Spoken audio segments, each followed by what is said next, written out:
Formula ఈ car race కేసుపై దర్యాప్తు ముమ్మరమైంది.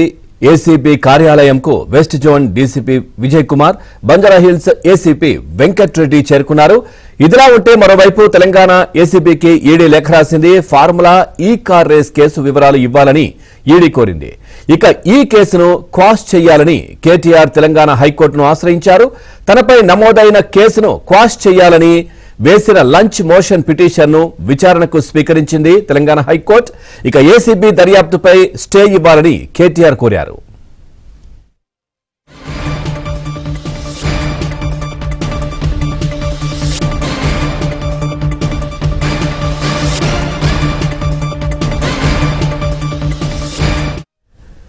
చూస్తున్నాం. ఫార్ములా ఈ కార్ రేస్ కేసుపై దర్యాప్తు ముమ్మరమైంది. ఏసీపీ కార్యాలయంకు west zone DCP Vijay Kumar, Banjara Hills ACP Venkat Reddy చేరుకున్నారు. మరోవైపు ఈ పిటిషన్ ను క్వాష్ చేయాలంటూ కూడా కేటీఆర్ హైకోర్టును ఆశ్రయించినటువంటి పరిస్థితి. ఓవరాల్ గా ఈ అంశానికి సంబంధించి మరింత సమాచారాన్ని మా క్రైమ్ కరెస్పాండెంట్ ప్రవీణ్ అందిస్తారు. ప్రవీణ్, పూర్తి డీటెయిల్స్ ఏంటి? కోర్టుకు సంబంధించి అంటే కేటీఆర్ క్వాష్ కోసం వెళ్తున్నట్టుగా తెలుస్తోంది.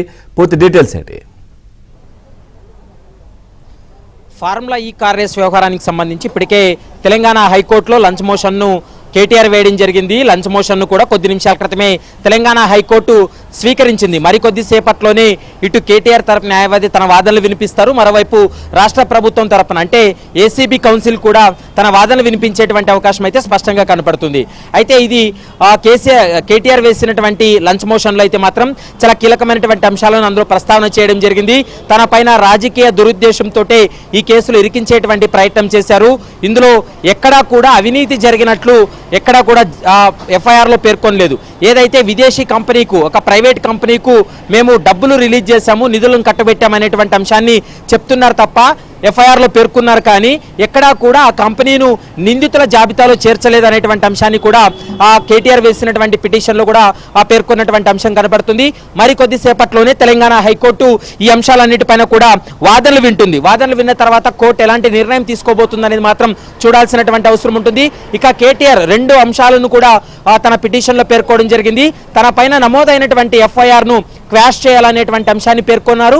మరోవైపు ఏసీబీ కొనసాగిస్తున్నటువంటి ఇన్వెస్టిగేషన్ పైన స్టే విధించాలంటూ కూడా మరొక అంశాన్ని కూడా అందులో ప్రస్తావన చేసినటువంటి పరిస్థితి కూడా కనబడుతుంది.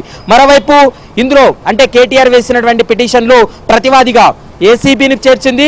మరోవైపు ఎవరైతే ఫిర్యాదు చేసినటువంటి ప్రిన్సిపల్ సెక్రటరీ దానా కిషోర్ ఉన్నారో అతన్ని కూడా ప్రతివాదుల లిస్టులో కూడా చేర్చినటువంటి పరిస్థితి కూడా కనపడుతుంది. ముందుగా పిటిషనర్ తరపు న్యాయవాది తన వాదనలు వినిపిస్తారు. తర్వాత ఏసీపీ కౌన్సిల్ తన వాదనలు వినిపిస్తారు. ఇందులో కంప్లైంట్ చేసినటువంటి దానా కిషోర్ తరపున కూడా వాదనలు కొనసాగిన తర్వాత కోర్టు ఎలాంటి నిర్ణయం తీసుకోబోతుంది అనేది మాత్రం ఒక సాయంత్రం వరకు ఒక క్లారిటీ వచ్చేటువంటి అవకాశం అయితే కనపడుతుంది.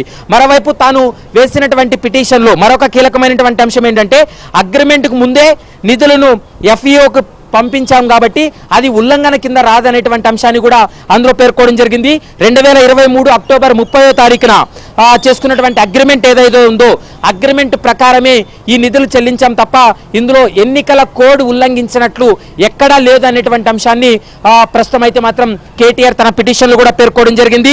మరోవైపు ఇప్పుడు విడుదల చేసినటువంటి 55 కోట్ల వ్యవహారానికి సంబంధించి పీసీ యాక్ట్ అనేది అప్లికేబుల్ కాదు, మరోవైపు 409 అనేది కూడా అప్లికేబుల్ కాదు కాబట్టి ఈ సెక్షన్లే వర్తించవు కాబట్టి వీటిపైన స్టే విధించాలి, ఇన్వెస్టిగేషన్ పైన స్టే విధించాలి.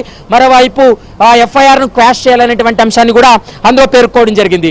మరొక అంశం ఏంటంటే పొలిటికల్ మైలేజ్ కోసం రాజకీయంగా దెబ్బతీసేందుకే తన పైన ఈ కేసు పెట్టారని, మరోవైపు చాలా సందర్భాల్లో ప్రతిపక్ష నేతలు అరెస్టు ఉంటాయంటూ కూడా ఓ మంత్రి బహిరంగంగానే తను మాట్లాడినటువంటి అంశాలున్నాయి. కాబట్టి ప్రతిపక్ష నేతలను టార్గెట్గా చేసుకొని ఏదో ఒక కేసులో ఇరికించాలనేటువంటి ప్రయత్నం చేస్తున్నారంటూ కూడా ప్రస్తుతం కేటీఆర్ వేసినటువంటి పిటిషన్లు ఉంది.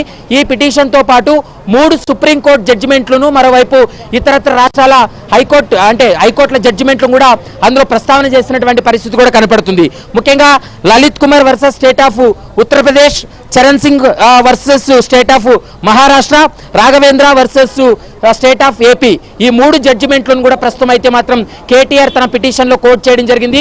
ఈ 3 జడ్జిమెంట్లు కూడా ఏం చెప్తాయనేటువంటి అంశానికి సంబంధించి కూడా మరి కాసేపట్లోనే హైకోర్టులో కేటీఆర్ తరపు న్యాయవాది తన వాదనలు వినిపిస్తారు. మరోవైపు ఏసీబీ కౌన్సిల్ తరపున కూడా వాదనలు వింటారు.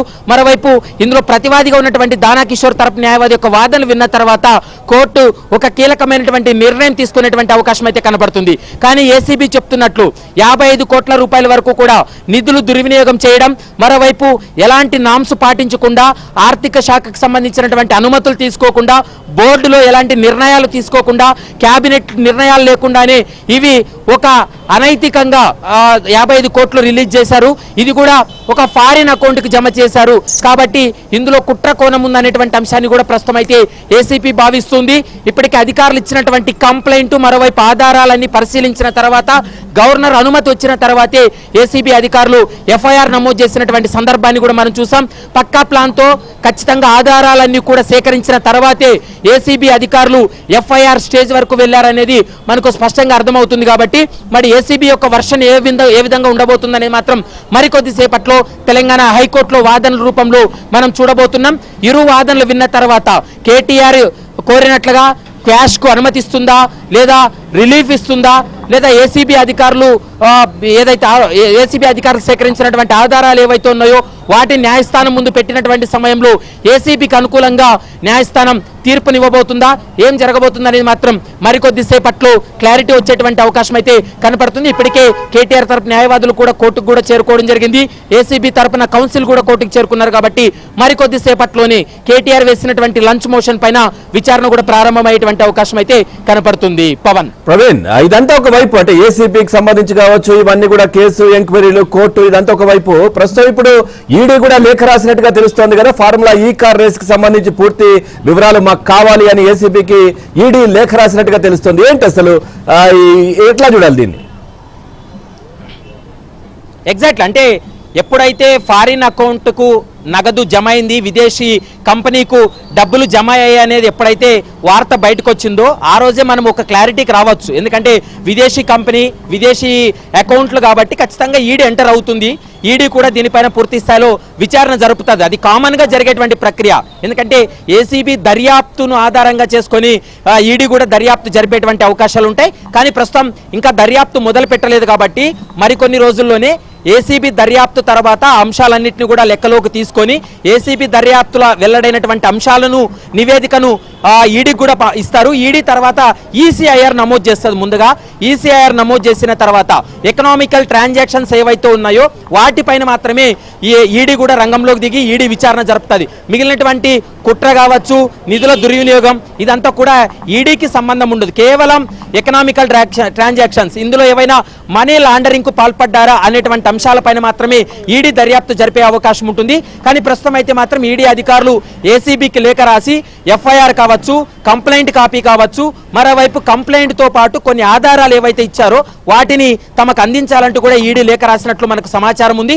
కాబట్టి ఈడీ ఈసీఐఆర్ నమోదు చేయడానికి కొంత సమయం అయితే పడుతుంది. కానీ ప్రస్తుతం అయితే ఏసీబీ అధికారులు అయితే మాత్రం ప్రస్తుతం ఎఫ్ఐఆర్ కూడా నమోదు చేశారు. ఇన్వెస్టిగేషన్ ప్రొసీజర్ కూడా ఫాలో అవుతున్నారు. ఇన్వెస్టిగేషన్ కూడా ఆల్రెడీ జరుగుతుంది. కాబట్టి మరి చూడాలి, ఈ కేసులో ముందుగా 3 నిందితులను ఎఫ్ఐఆర్ లో చేర్చారు. కాబట్టి ఈ 3 నిందితులకి ముందుగా నోటీసులు ఇచ్చి విచారణ జరుపుతారా, లేకపోతే డైరెక్ట్ గా అరెస్టుకు వీళ్ళు ముందుకు వెళ్తారా అనేది మాత్రం చూడాల్సినటువంటి అవసరం ఉంటుంది. మరోవైపు తెలంగాణ హైకోర్టులో కూడా లంచ్ మోషన్ ఉంది. కాబట్టి ఇప్పుడు ఏసీబీ వర్షన్ ఏ విధంగా ఉండబోతుంది అనేది మాత్రం మరికొద్ది సేపట్లో క్లారిటీ వచ్చేటువంటి అవకాశం అయితే కనపడుతుంది. Pawan, right, thank you Praveen, thanks for the updates.